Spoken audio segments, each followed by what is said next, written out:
नमस्कार दोस्तों, हमारे क्लासेस में आप सबका स्वागत है। आज का हमारा टॉपिक है स्टैंडर्ड 9 का ज्योमेट्री का सेकंड चैप्टर पैरेलल लाइंस का प्रैक्टिस सेट 2.2 का पार्ट 2। तो चलिए देखते हैं। ओके, हमने 2 सम्स कंप्लीट किए थे। अब हम करने वाले हैं हमारा थर्ड सम। थर्ड सम क्या देखे रहता है? In figure 2.20 if angle A is congruent to angle B and angle X is congruent to angle Y, then prove that line L is parallel to line N. Okay?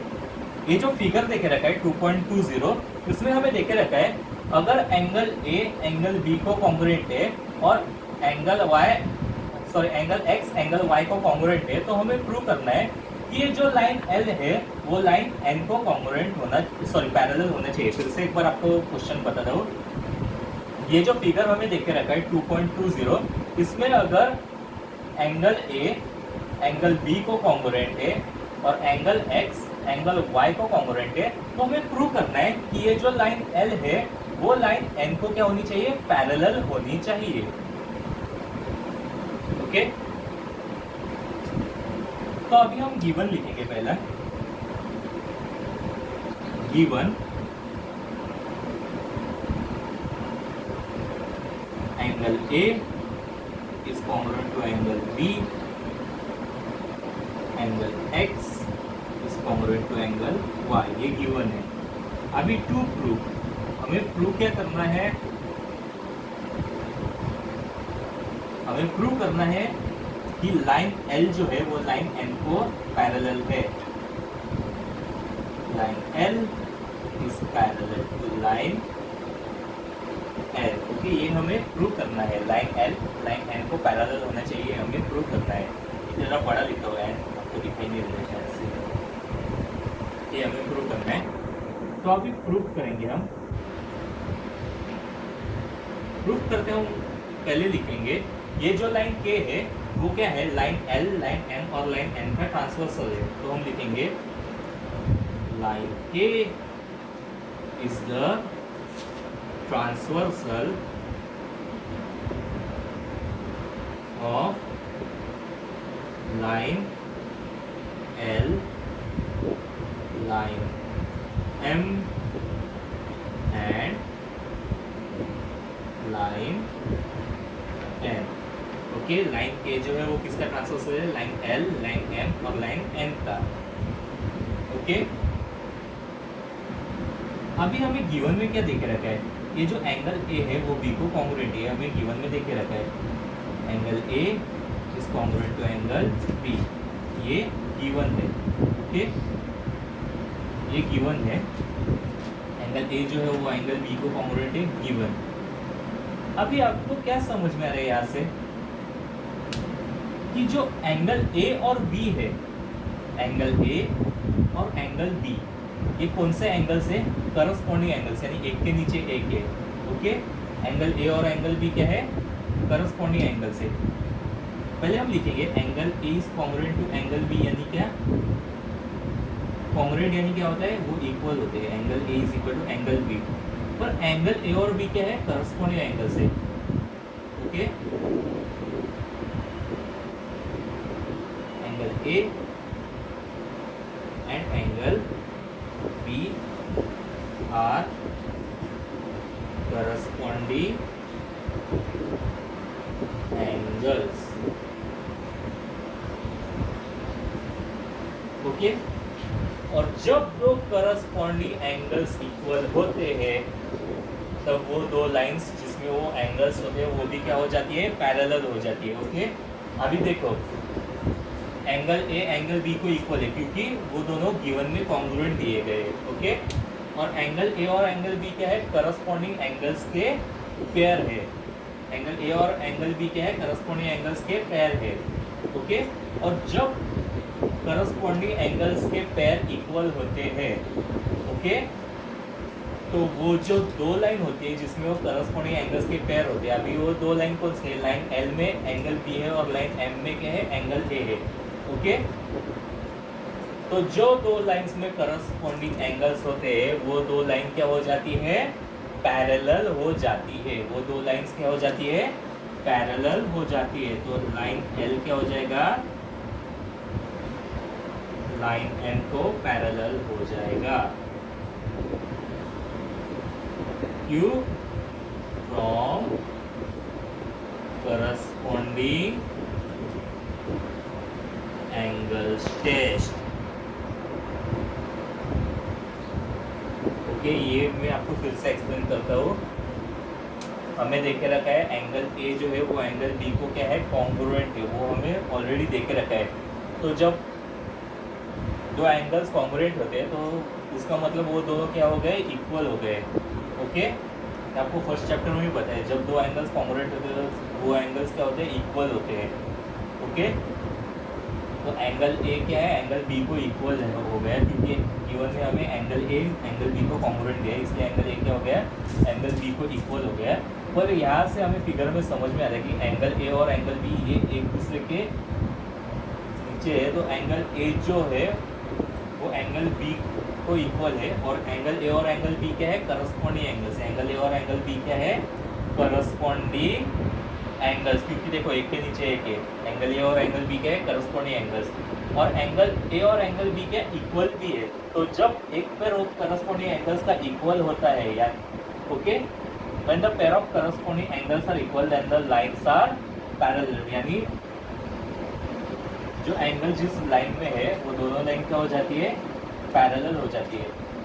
Okay, तो angle B जो है वो line L में, और angle A जो है वो line M में। तो लाइन एल क्या, और एंगल ए और एंगल बी इक्वल है, इसलिए लाइन एल क्या हो जाएगी, लाइन एम को पैरेलल हो जाएगी। क्यों, from corresponding angles test. Okay, अभी उसी तरह सेकंड क्या देख रखा है, angle x is congruent to angle y given, angle x is congruent to angle y given, इसे हम इक्वेशन 1 देते हैं। इसी का मतलब होता है एंगल x एंगल y को कॉन्ग्रुएंट है, यानी एंगल x क्या हो जाएगा, एंगल y को इक्वल हो जाएगा, क्योंकि कॉन्ग्रुएंट यानी इक्वल हो गया है।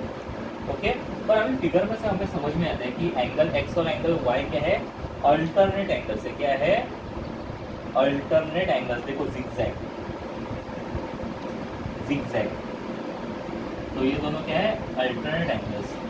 Angle x and angle y are alternate angles.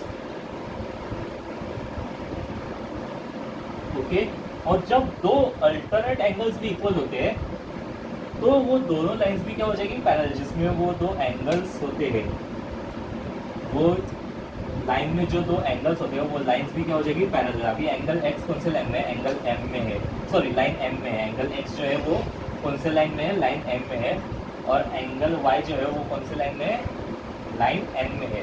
Okay, तो angle x is equal to angle y, ये दोनों अल्टरनेट एंगल्स होने के कारण लाइन m क्या हो जाएगी, लाइन n को पैरेलल हो जाएगी।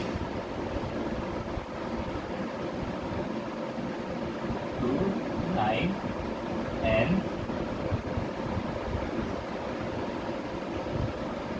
from alternate angles test, ये हो गया इक्वेशन 2। अभी देखो लाइन L जो है वो लाइन M को पैरेलल है, और लाइन M भी क्या है, लाइन M को पैरेलल है। तो from 1 and 2, from equation 1 and 2, line L line M को पैरेलल है, और लाइन N लाइन M को पैरेलल है। तो दोनों लाइंस लाइन M को पैरेलल होने के कारण ये दोनों आपस में भी क्या हो जाएंगे, पैरेलल हो जाएंगे। Line L is parallel to line N। Okay, फिर से एक बार आपको एक्सप्लेन करता हूँ। फिगर 2.20 में हमें देखे रखा है कि एंगल ए एंगल बी को कॉन्ग्रुएंट है, और एंगल एक्स एंगल वाई को कॉन्ग्रुएंट है। तो हमें प्रूव करना है कि लाइन एल जो है लाइन एम को पैरेलल है। ओके, तो कैसे करेंगे, पहले जो लाइन के देके रखा है हम लिखेंगे line K is the transversal of line L, line M और line N. Line K is the transversal of line L, line M and line N. तो अभी हमें गिवन में क्या दिख रखा है, angle A is congruent to angle B. इसी का मतलब होता है angle A is equal to angle B. पर हमें फिगर से पता चलता है कि एंगल ए और एंगल बी क्या है, करस्पॉन्डिंग एंगल्स, यानी एक के नीचे एक है। तो जब करस्पॉन्डिंग एंगल्स के पेयर इक्वल हो जाते हैं तो वो जो दो करस्पॉन्डिंग एंगल्स होते हैं जिस लाइन में होते हैं वो लाइन भी पैरेलल हो जाती है। अभी दो करस्पॉन्डिंग एंगल्स कौन से लाइन में, लाइन एल और लाइन एम में, ओके। यानी एंगल बी लाइन एल में और एंगल ए लाइन एम में, और ए और बी इक्वल होने के कारण, यानी करस्पॉन्डिंग एंगल्स इक्वल होने के कारण लाइन एल क्या हो जाएगी, लाइन एम को पैरेलल हो जाएगी। ये हो गया equation 1 from corresponding angles test. अभी दूसरा क्या दिख रखा है, एंगल एक्स जो है वो एंगल वाई को कॉन्ग्रुएंट है। इसी का मतलब होता है angle X is equal to angle Y, okay. पर एंगल एक्स और वाई हमें फिगर में क्या समझ में आता है कि ये दोनों क्या है, अल्टरनेट एंगल्स। देखो जिगजैग है, ओके। तो जब दो अल्टरनेट एंगल्स इक्वल होते हैं तो वो जो अल्टरनेट एंगल जिस लाइन में होते हैं, यानी एंगल एक्स कौन सी लाइन में, एम, और एंगल वाई कौन सी लाइन में, एन, ओके। तो जब दो अल्टरनेट एंगल्स इक्वल होते हैं तो वो जिस लाइन में होते हैं वो दोनों लाइन्स भी क्या हो जाती है, पैरेलल, यानी लाइन एम क्या हो जाएगी, लाइन एन को पैरेलल हो जाएगी। तो अल्टरनेट एंगल्स टेस्ट ये हो गया इक्वेशन 2। सो फ्रॉम 1 एंड 2 हमें ये समझ में आता है कि लाइन एल जो है वो लाइन एम को पैरेलल है और लाइन एन जो है वो लाइन एम को पैरेलल है। तो लाइन एल एम को पैरेलल होने के कारण लाइन एम को पैरेलल होने के कारण क्या हो जाएगा, लाइन एल और लाइन एन ये दोनों आपस में क्या हो जाएंगे, पैरेलल हो जाएंगे फ्रॉम इक्वेशन 1 एंड 2, ओके। तो इस तरह से ये सम करना है आपको। होप आपको ये समझ में आया होगा। हम बढ़ते हैं हमारे फोर्थ सम की तरफ। अगर आप इसे लिखना चाहते हैं टेक द स्क्रीनशॉट, ओके। हमारा अगला क्वेश्चन है fourth question. In figure 2.21 if ray B A is parallel to ray D E, angle C is equal to 50 degree and angle D is equal to 100 degree, find the measures of angle A B C. Hint हमें देके रखा है, draw line P Q is parallel to line D, okay. यानी ये figure 2.21 में हमें देके रखा है कि जो रे बी ए है, जो रे बी ए जो है वो रे डी को पैरेलल है, ऐसा उन्होंने क्वेश्चन में देके रखा है। रे बी ए जो है वो रे डी को पैरेलल है, वो क्वेश्चन में उन्होंने देके रखा है। तो हमें वैसे ही करना चाहिए जैसे क्वेश्चन में दिए वैसा।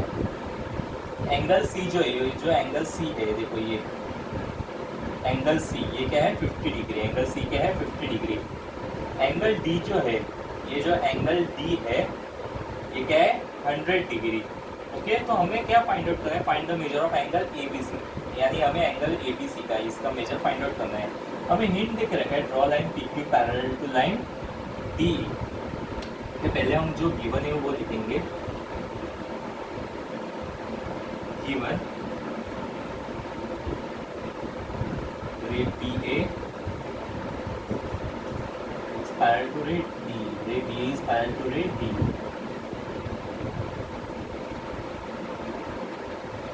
और क्या देख रखा है, angle C is equal to 50 degree, angle C is equal to 50 degree, और एक angle D is equal to 100 degree, angle D is equal to 100 degree, okay. हमें क्या फाइंड आउट करना है, find the measure of angle A B C, find the measure of angle A B C. Find measure of angle A B C, measure of angle A B C कितना है वो हमें find out करना है। अभी हमें कुछ hint पे देख रखा है, draw line P Q parallel to D E. Construction में हम लिखेंगे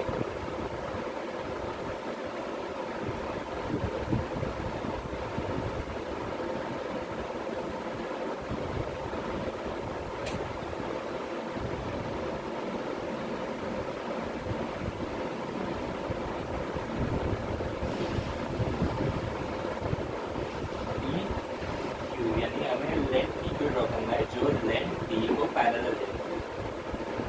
draw line parallel to line D E, ये हमने हिंट में देख के रखा है, ओके। अब हमारा सॉल्यूशन स्टार्ट करते हैं।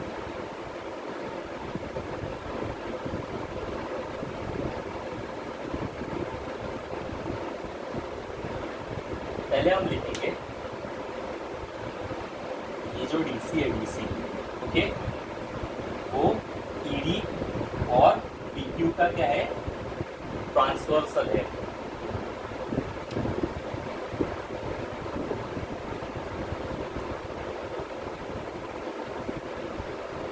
डीई सॉरी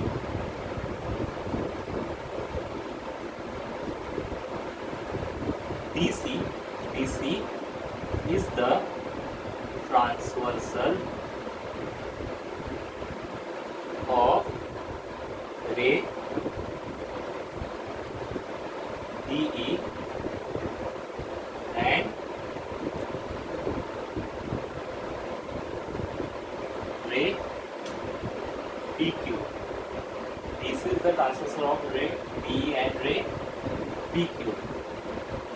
ओके,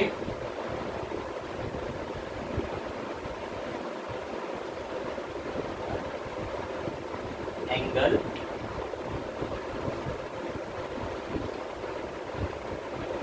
ईडीसी, ये जो एंगल ईडीसी है, ओके, डीसी अगर डीई और पीक्यू का ट्रांसवर्सल है तो angle EDC and angle DCP are alternate angles. देखो डीसी जो है वो डी और पीक्यू का ट्रांसवर्सल है और एंगल ईडीसी और एंगल डीसीपी ये क्या है, अल्टरनेट एंगल्स है। ओके,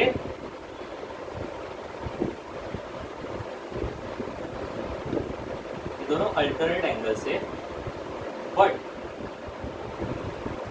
जब हमने PQ ड्रॉ किया, ये देखो, ये जब हमने PQ ड्रॉ किया तो कैसा ड्रॉ किया कि वो DE को क्या है, पैरेलल है, DE को क्या है, पैरेलल है।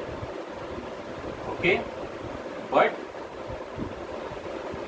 रे DE is parallel to ray PQ, but ray DE is parallel to ray PQ. Construction, रे DE रे PQ को पैरेलल होने के कारण ये जो अल्टरनेट एंगल्स है वो क्या हो जाएंगे, इक्वल हो जाएंगे। यानी एंगल EDC क्या हो जाएंगे, एंगल DCP को क्या हो जाएगा, इक्वल हो जाएगा। और एंगल EDC कितना है, 100 डिग्री, तो DCP भी क्या हो जाएगा, 100 डिग्री। चाहे तो हम ऐसे लिखेंगे, angle EDC is equal to angle DCP, ये अल्टरनेट एंगल्स।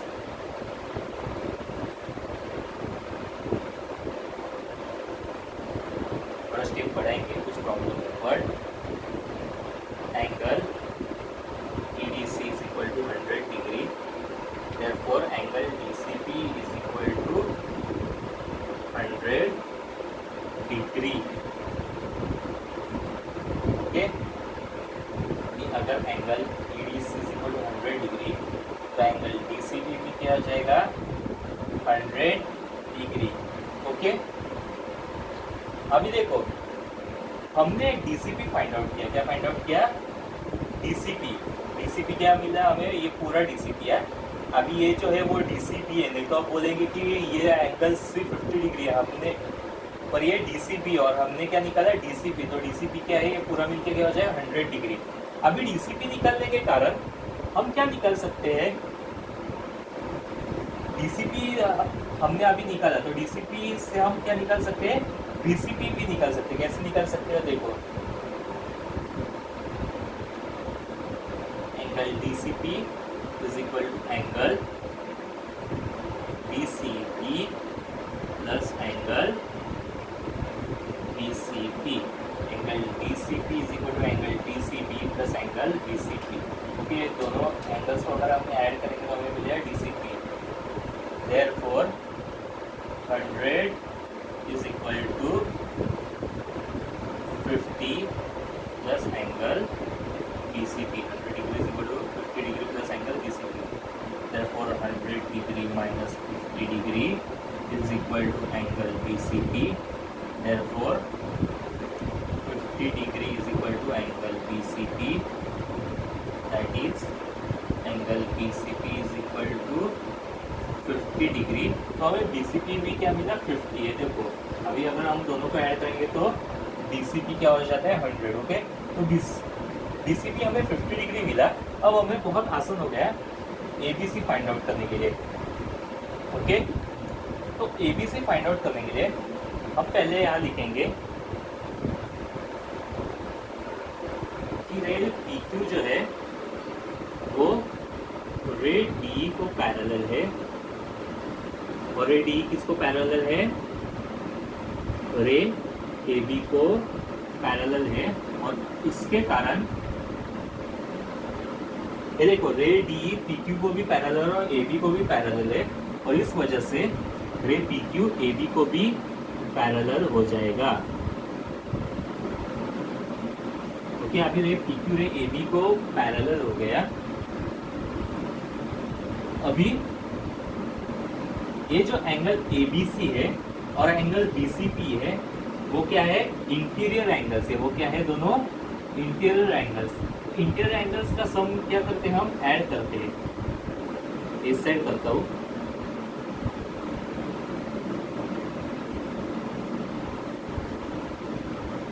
तो अभी इसका सम करेंगे। Angle A B C and angle B C P are interior angles.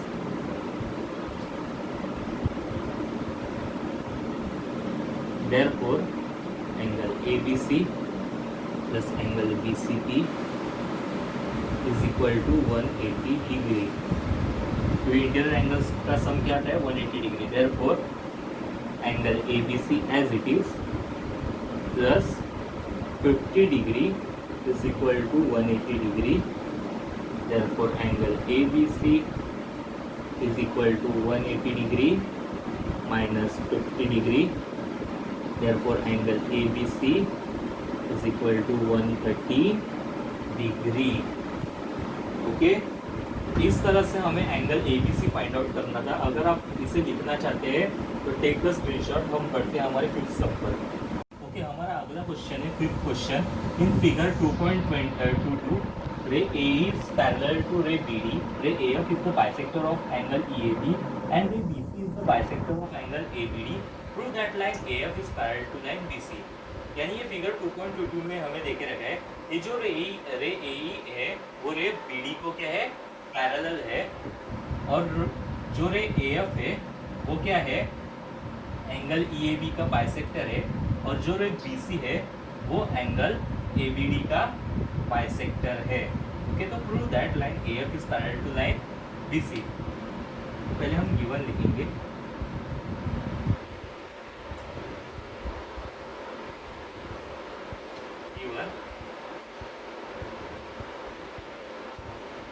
रे AE is parallel to ray BD, ray AF is the bisector of angle EAB,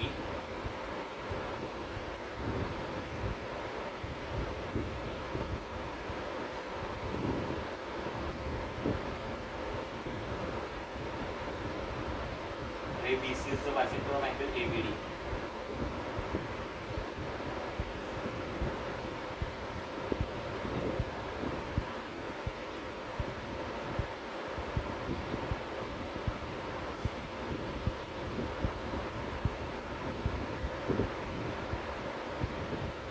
Prove line AF is parallel to line BC, line AF is parallel to line BC।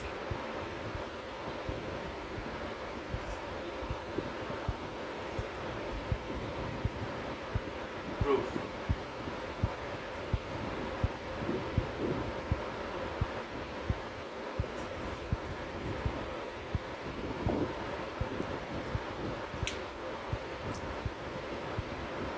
अभी हम proof में क्या करेंगे, पहले क्या देखे रखा है, रे A is parallel to रे BD, रे AF is the bisector of angle EAB and ray BC is the bisector of angle ABD। हमें क्या प्रूव करना है, line AF is parallel to line BC। तो पहले हमें क्या देख रखा है, रे EA is parallel to रे BD।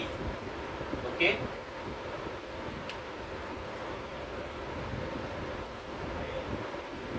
रे AE, देखो रे AE is parallel to रे BD। ये गिवन में हमें देख रखा है, हमें वैसे ही लिखना है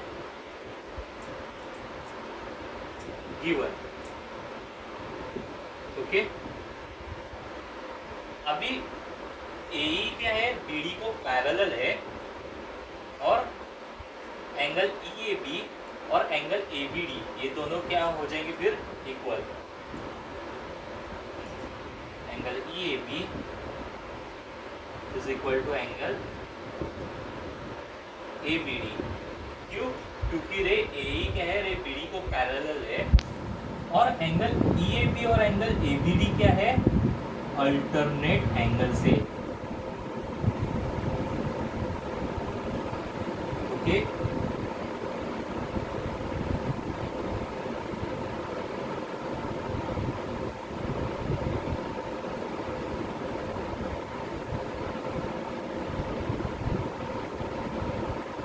ये दोनों क्या है, अल्टरनेट एंगल्स। अभी एंगल ई ए बी जो है, एंगल ई ए बी मतलब क्या हो जाएगा, angle E A F plus angle F A B is equal to angle A B D क्या हो जाएगा, angle A B C plus angle C B D.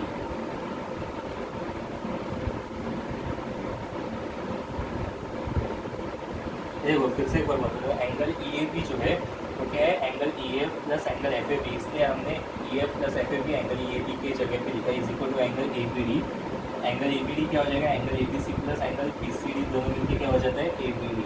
देखो angle A B C plus angle C B D, sorry C B D. Angle A B D कैसे होता है, angle A B C plus angle C B D, okay, इसलिए हमने ए B D की जगह पे ये लिखा। Therefore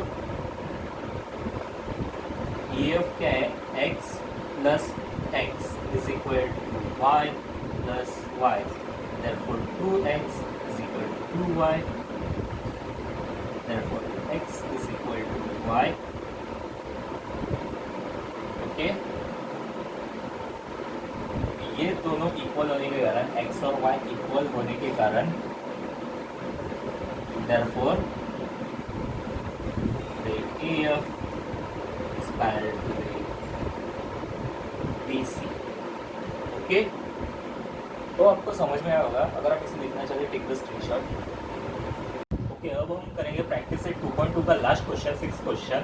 A transversal EF at line AB and line CD intersects the lines at point P and Q respectively. Ray PR and QS are parallel and bisectors of angle BPQ and PQC respectively. Prove that line AB is parallel to line CD. Okay, जो 5th question था उसका opposite है, okay. यानी उसमें हमें prove करना था PR is parallel to QS। अभी इसमें हमें प्रूव करना है AB is parallel to CD, और ये हमें गिवन में पैरेलल देके रखा है, सिर्फ उतना ही डिफरेंस है, ओके। क्या देके रखा है, transversal EF at line AB and line CD intersects the lines. यानी ट्रांसवर्सल EF जो है AB और CD का, वो AB और CD को क्या करता है, इंटरसेक्ट करता है, ओके। कहाँ इंटरसेक्ट करता है, point P and Q respectively.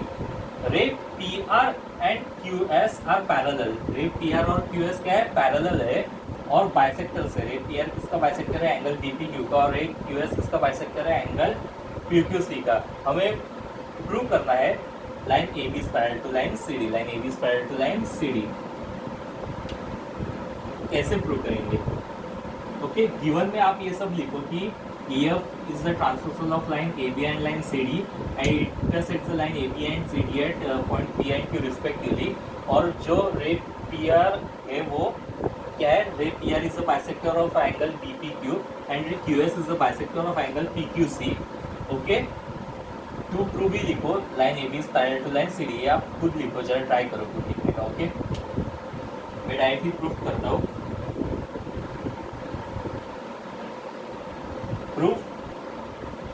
Proof में पहले लिखेंगे कि जो क्या लिख रखा है, a transversal EF at line AB and line CD intersects the lines at point P and Q respectively. Ray PR and QS are parallel and bisectors of angle BPQ and PQC respectively. Prove that line AB is parallel to line CD.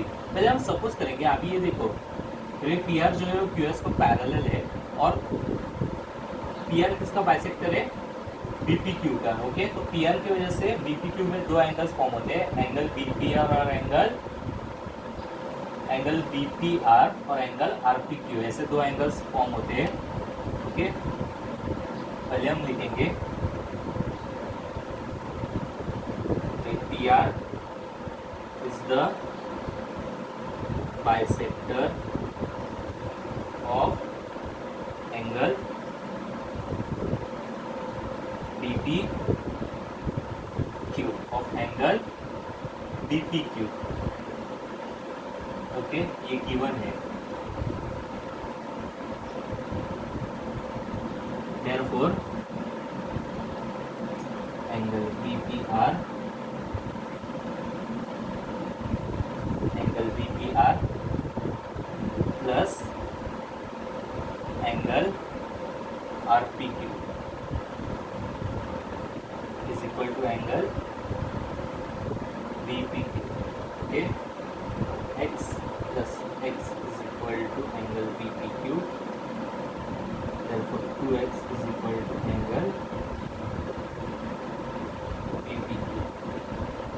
Okay, second, QS is the bisector of angle PQC P1. Therefore angle PQS plus angle SQC, angle PQS plus angle SQC is equal to angle PQC. Therefore y plus y is equal to angle PQC. Therefore 2y is equal to angle PQC. Okay, अभी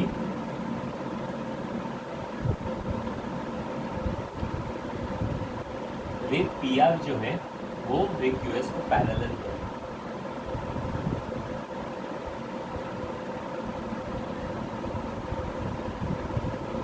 ये already given में हमें given में दिए. Okay, तो जब ये दोनों पैरेलल है तो क्या हो जाएगा, PR QS को पैरेलल होने के कारण RPQ is equal to PQS.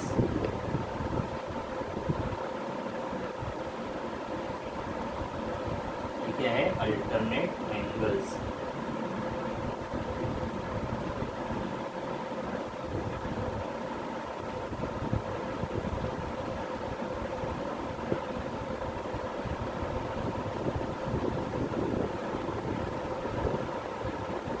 Therefore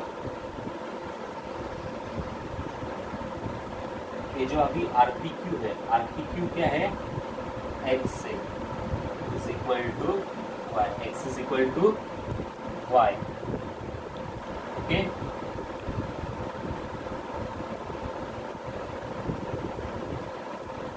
अभी ये जो RPQ है, RPQ ओके,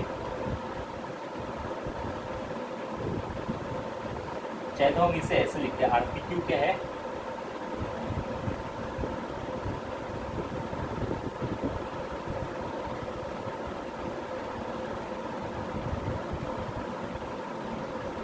या मैं आपको एक वर्किंग नोट करके दिखाता हूँ.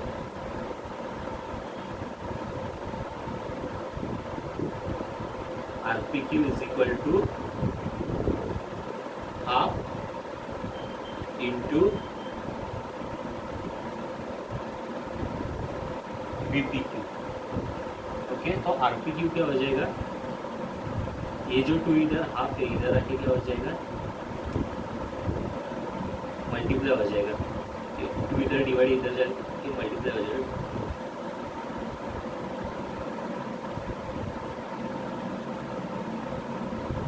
ओके, ये वर्किंग नोट आप लिखिए और सेम वैसे ही इसका भी हो जाएगा. ये PQS is equal to half of PQC, तो क्या हो जाएगा, 2 PQC हो जाएगा. ओके, तो आपको इधर लिख के दे रहा हूँ.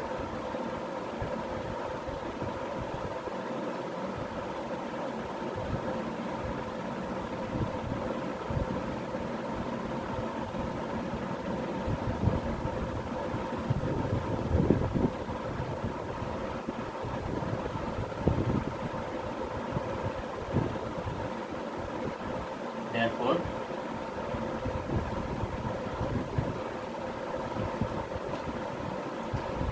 x is equal to y, इसे हम ऐसे भी लिख सकते हैं, 2x is equal to 2y. क्यों, क्योंकि ये RPQ क्या है, किसका हाफ है, RPQ जो है वो VPQ का हाफ है, तो क्या हो गया,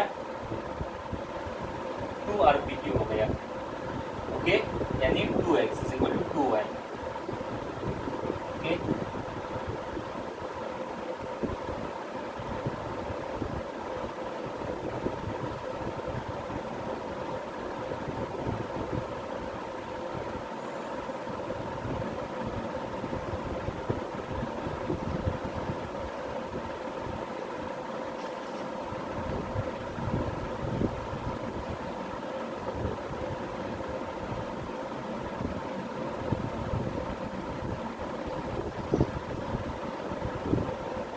कितना हो गया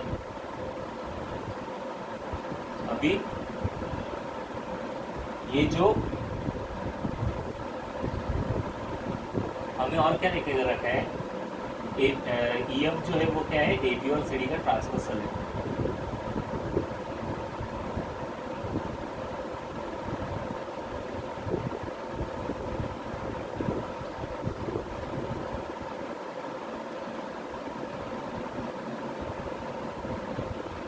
AB और CD का ट्रांसवर्सल है। और अभी देखो 2x यानी क्या, BPQ, और 2y यानी क्या, PQC। तो ये दोनों इक्वल होने के कारण ये दोनों क्या है, BPQ और PQC क्या है, अल्टरनेट एंगल्स।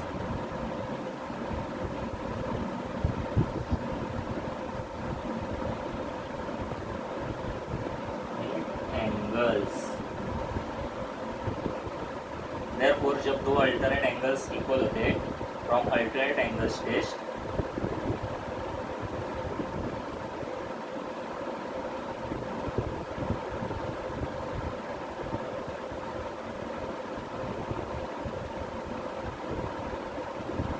लाइन AB क्या हो जाएगा, CD को पैरेलल हो जाएगा। ओके, तो इस तरह से हमें ये करना है। अगर आप इसे लिखना चाहते हैं, टेक द स्क्रीनशॉट। होप आपको ये समझ में आया होगा, और प्लीज़ आप ये वीडियो 2-3 बार देखिए तो ये आपको समझ में आएगा। अगर कुछ आपको डाउट्स लगे तो आप मुझे पूछ सकते हैं, और आपको ये होमवर्क में जितने भी सम सीखा है मुझे व्हाट्सएप पे आपको होमवर्क में करके भेजते हैं। Okay, thank you.